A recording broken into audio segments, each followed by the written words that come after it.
और उस रिफॉर्म्स का पॉजिटिव असर हो रहा था। तो वो जो एक ढक्कन में बंद था इस्लाम, वो धीरे धीरे बाहर आने लगा।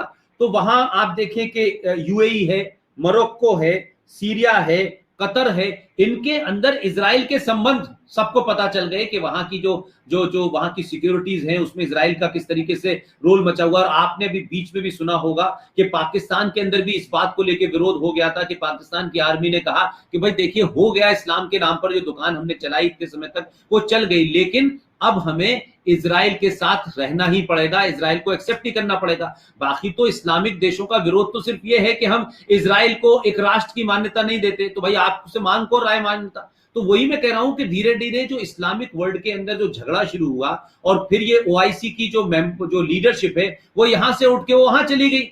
जिस देश को हम सबसे ज्यादा लिबरल माना करते थे अतातुर्क पाशा के जमाने से, जहां टर्की में, और वो हमारे यहाँ के एक मूर्ख राज थे, उन्हें बाद में इस देश में भारत का राष्ट्रपिता कहा गया हो, उन मूर्ख राज ने वहां टर्की के अंदर जो खिलाफत मूवमेंट हो रहा था उसका समर्थन भारत के मुसलमानों को खुश करने के लिए किया कि भाई इससे भारत के मुसलमान खुश होंगे और हमारे यहाँ ये जो स्वतंत्रता का आंदोलन चल रहा है इसमें, यानी गांधी जी यहाँ लोकतंत्र की बात कर रहे हैं और वहां खिलाफत मूवमेंट में इस्लामिक खलीफा को स्थापित करने की बात कर रहे थे। और मोहम्मद अली और जौहर, मौलाना जौहर, ये दो उसके मक्कार थे, जिन दोनों मक्कारों के नाम से आजम खान ने अपने यहाँ यूनिवर्सिटी बनाई। ये वो दो लोग नेता थे जो खिलाफत को प्रमोट कर रहे थे। आप उस दौर में देखेंगे जब भारत के गांधी जी ने खिलाफत को सपोर्ट करना शुरू किया, उसके बाद के कांग्रेस में आप देखें अध्यक्ष लाइन से बहुत सारे मुसलमान बने।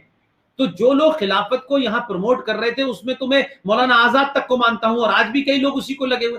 तो इसी तरीके से टर्की जो लीडरशिप खो चुका था, वहां उनके अपने मामला थे, वहां किस तरीके से उन्होंने चर्चों को अब मस्जिद में कन्वर्ट शुरू कर दिया। तो अब टर्की को भी कुछ दिखाना है कि देखिए साहब मैं नया बना हूं, तो वो जो उसकी लीडरशिप है इस्लामिक देशों की वहां गई है। अब आप ये भी देखें कि इस बीच कोरोना की वजह से पिछले पूरे एक साल में जो मिडिल ईस्ट है उसके पास जो सबसे बड़ा वेपन था ऑयल का, उसकी खपत कम हुई है, वो धीरे धीरे उसका प्रोडक्शन कम हुआ है और दुनिया ने ऑल्टरनेट तरीके तलाशना शुरू कर दिए हैं। अब लोग बैटरी पे जा रहे हैं, तेल की खपत कम हो रही है।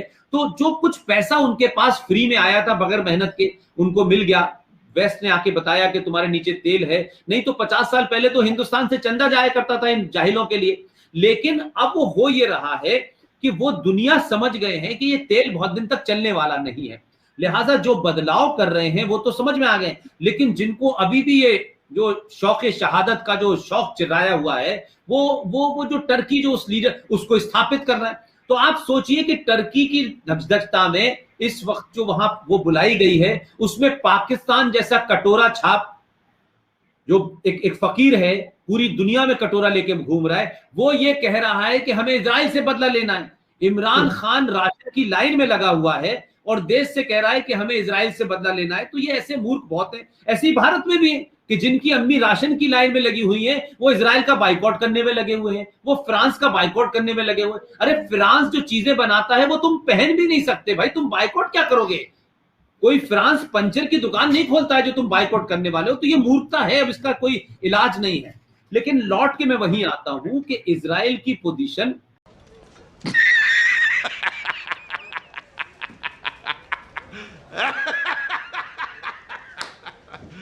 अच्छी बात बोली, आपको अच्छी लगी तो ऐसे थोड़ा मार दीजिए हाथ, आप थोड़ा सा मार दीजिए,